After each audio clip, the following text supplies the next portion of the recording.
안녕하세요. 엄마의 가정식입니다. 지금 담아야 더욱 맛있는 오이지를요, 소금물을 끓이지 않고 간단한 방법으로 한번 만들어 보겠습니다. 작은 오이지 오이가 아니고요, 일반 백오이로 20개 준비했어요. 오이지용 오이가 너무 이제 많으신 분들은 백오이가 씨가 아직 많지 않기 때문에 백오이로 드실 만큼 하셔도 괜찮습니다.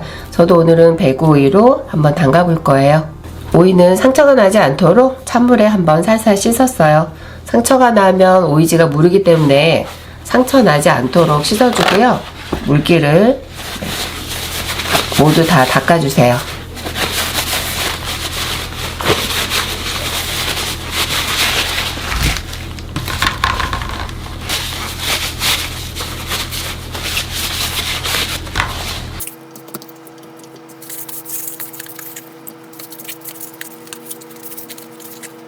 오이 끝에 꼭지 긴 부분은 조금만 남겨놓고 잘라주세요.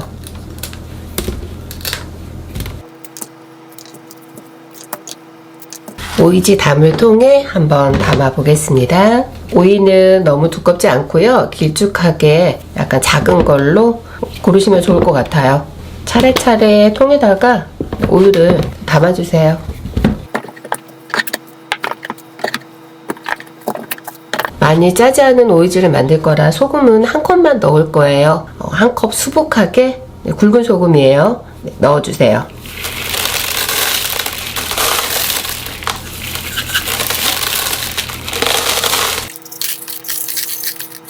설탕 대신에 물엿 넣을 거예요. 단맛이 과하지 않고 수분을 쏙 빼기 때문에 더 꼬들꼬들하게 드실 수가 있어요. 설탕보다 물엿을 넣고 만들어 드시면은 더 꼬들꼬들하게 맛있게 드실 수가 있습니다. 물엿 4컵 넣을 거예요.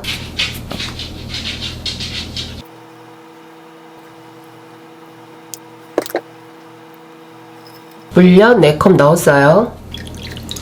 식초는 수분 빼는 데 도움되도록요, 한 컵 반만 넣을 거예요. 너무 많이 넣지 말고요, 한 300ml 정도만 넣어주세요. 위에 이제 골마지랑 끼는 걸 막기 위해서 소주 넣을 건데요, 소주도 식초처럼 한 컵 반 정도만 넣을게요.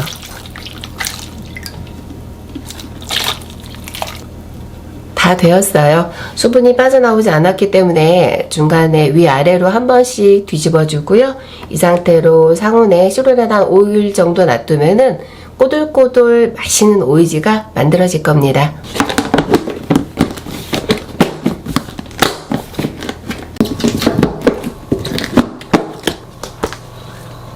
소금을 뿌려놓은 지 하루가 지났어요. 근데 소금이 녹고 물이 아주 많이 생겼네요.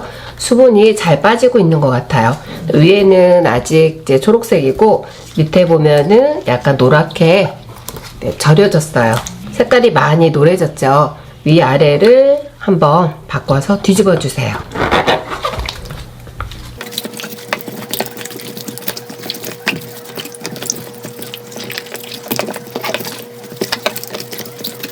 아주 잘 절여지고 있어요.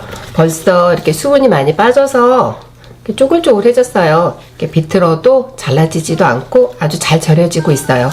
매일 한 번씩 위아래를 잘 섞어서 뒤집으면서 한 3일 정도만 이제 숙성시켜도 잘 절여질 것 같으네요. 3일 정도 실온에다가 놔두도록 하겠습니다.